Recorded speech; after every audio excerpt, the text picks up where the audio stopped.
2015. In another year of extraordinary challenges for the world community, the United Nations turned 70. A time to look back at its founding document, the Charter, and to create a new vision of a future in peace and dignity for everyone, everywhere. We have reached a defining moment in human history. In September, member states united to adopt Agenda 2030, promising they would act on a transformative vision by setting 17 sustainable development goals that span education to gender equality, to good governance, and sustainable energy for all. The mission is to end extreme poverty in all its forms over the next 15 years. Historic moment in Paris. World leaders adopted an unprecedented climate change agreement. Earlier in the year, UN Secretary-General Ban Ki-moon called for an urgent change in priorities.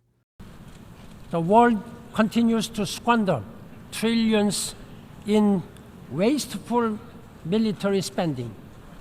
Why is it easier to find the money to destroy people and planet than it is to protect them?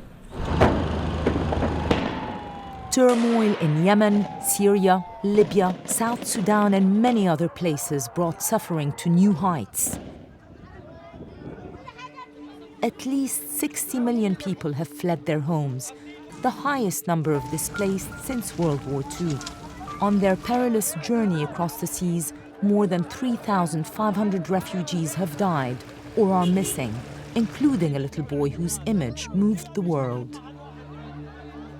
The survivors, a mass movement seeking refuge, are often met by fences instead. UN agencies like the World Food Programme have seen growing funding gaps, prompting them to cut back on food and cash aid to refugees. The humanitarian system is stretched to the limits. German Chancellor Angela Merkel. In the end, there can be but one solution. We must tackle the causes of flight and expulsion.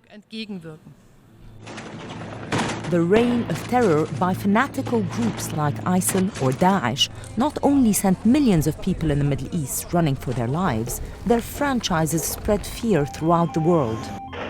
In Kenya, 147 students died in a militant attack on Garissa University. A Russian passenger plane was brought down over the Sinai. Bomb attacks in Beirut killed over 40 people in a busy shopping mall. Paris lost more than 100 people in a night of mass shootings and terror. Some of the suicide bombers were only teenagers. Earlier in the year, the UN Security Council discussed the role of youth in countering violent extremism, presided over by Crown Prince Hussein of Jordan, the youngest person ever to chair the Security Council. We have to fill this vacuum being exploited by enemies of humanity by building on the potential of youth and empowering them to achieve their ambitions. In September, world leaders converged on the UN and took up the fight against terrorism. We know violent extremism flourishes when human rights are violated, aspirations for inclusion are ignored, and too many people, especially the world's young people, with their hopes and dreams, lack prospects and meaning in their lives. Ending the 5-year-old Syria conflict was seen as intricately linked to all other measures. US President Barack Obama. Defeating ISIL requires, I believe, a new leader, an inclusive government that unites the Syrian people in the fight against terrorist groups. We are prepared to work with all countries, including Russia and Iran, to find a political mechanism in which it is possible to begin a transition process. Russian President Vladimir Putin shared a different vision with the General Assembly. We think it is an enormous mistake to refuse to cooperate with the Syrian government and its armed forces, who are valiantly fighting terrorism face to face. We should finally acknowledge that no one but President Assad's armed forces and Kurdish militias are truly fighting the Islamic State and other terrorist organizations in Syria. Peace talks in Vienna brought all stakeholders to the table, except the Syrians themselves. Staffan de Mistura, United Nations Special Envoy for Syria. We didn't ever dream to have Russia and the Federation and the Americans sitting and heading the same table, and on one side having Saudi Arabia and the other one Iran, plus other countries. So that type of momentum that we have been waiting for, we need now to support. In November, the Security Council united to adopt a resolution to take all possible measures in compliance with the UN Charter to prevent and suppress terrorist acts. In Yemen, insurgencies, airstrikes and proxy battles have turned the country into a humanitarian catastrophe, leaving 80% of the population in need of assistance. An average of 8 children a day are killed or maimed as a result of the conflict. 2 million children are severely malnourished. Health centers and schools have closed down. My sister and I become so frightened when we hear the bullets. We are afraid that we will die.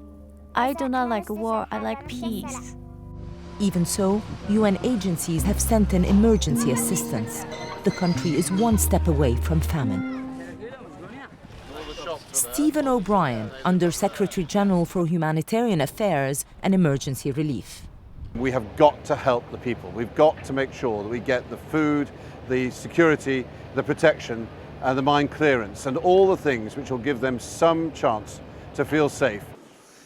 In December, during UN-sponsored talks in Switzerland, a temporary suspension of hostilities in Yemen was announced. The UN urged parties to use this lull to advance the peace process. In Libya, the UN brokered an agreement to form a new unity government after months of difficult talks between the rival parties. But conflict continues. No agreement is perfect, but this document will help Libya move beyond the chaos and toward the creation of a stable and democratic state with a clear legal framework. Waves of terror hit Nigeria, where Boko Haram has killed more than 20,000 people in the last 6 years.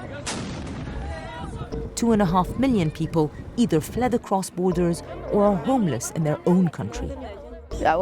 Boko Haram burnt my village. We fled that night.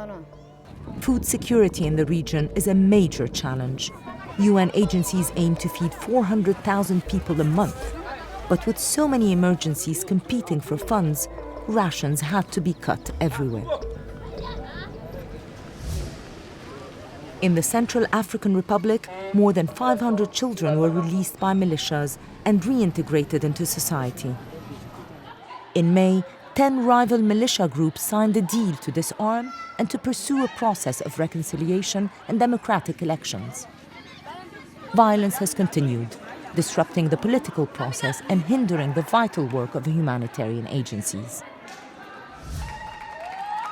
Peace talks in South Sudan. South Sudan President Salva Kiir. I proceeded to sign the agreement in order to stop this war and give peace a chance.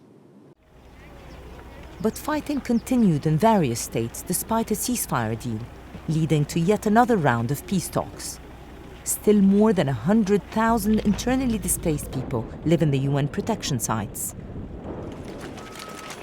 Mongolian women peacekeepers are helping create a secure environment and demonstrate the role of women in building peace. After years of crisis, almost 4 million people face hunger in South Sudan, and during the rainy season, many of them can only be reached by food airdrops. Despite Burundi's election to the UN Human Rights Council, their own presidential elections in July were overshadowed by allegations of human rights violations. Zaid Ra'ad al-Hussein, United Nations High Commissioner for Human Rights. They fear their country is on the brink of devastating violence. The risk to human life and to regional stability and development is high.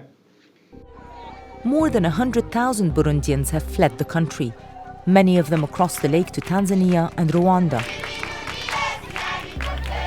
While the UN's Refugee Agency and UNICEF help to provide shelter and relief from cholera and malnutrition, the Security Council urged all parties to enter political dialogue.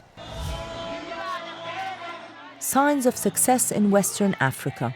The number of Ebola cases has declined dramatically, thanks to collective action by communities, their governments, and support from around the world. The outbreak is still not over. But with new rapid diagnostic tests and a promising new vaccine, the communities now turn to a phase of vigilance to prevent the killer virus from taking hold once again. Observer state Palestine now proudly flies its flag on UN premises. But recently flags were unfurled in mourning when a new round of violence claimed more innocent Israelis and Palestinians. Historic nuclear agreement with Iran. 6 major powers agreed to lift sanctions they had imposed on Iran if the country promised to scale back dramatically its nuclear program and to reduce by 2/3 the number of centrifuges it possessed. Iran's president Hassan Rouhani. Where necessary, we moved forward, and where necessary, we showed the courage for flexibility. And at each point, we made use of the full capacity of international law and showcased the potentials of constructive dialogue. Yukiya Amano, Director General of the International Atomic Energy Agency, IAEA. Much work remains to be done, but I believe that the significant progress made on the Iran nuclear issue represents a real successful diplomacy. In another breakthrough, the people of Myanmar went to the polls in November's historic election that returned the party of Aung San Suu Kyi to power.